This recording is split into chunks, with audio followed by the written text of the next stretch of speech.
ராஜா ஏய் வாடா மனோஜ் எப்படி இருக்க? அப்படியே தான்டா இருக்கா பார்த்தா தெரியல.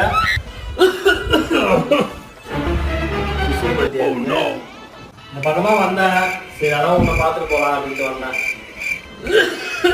என்னடா வந்து இருமே இல்லை. அது ஏன்டா கேக்குற, 2 நாளா ஒரே இருமலா இருக்கு. அப்படியா? ஒரு நிமிஷம் சசி, மனோஜுக்கு சூடா ஒரு இஞ்சி டீ போட்டு எடுத்துவா. அண்ணா இந்தாங்க எடுத்துக்கோங்க.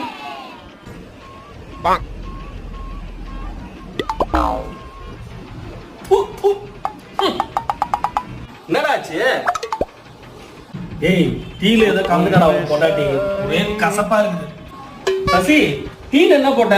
இஞ்சி கிஞ்சி அதிகமா போட்டியா? ஏங்க நீங்க தான் இஞ்சி டீ போட்டு சொன்னீங்க, வீட்ல இஞ்சி இல்ல, அதான் இஞ்சி போட்டு பேஸ்ட் போட்டு கலந்து கொடுத்துட்டேன். நல்லா இருக்காங்க டீ. பாவி மவளே.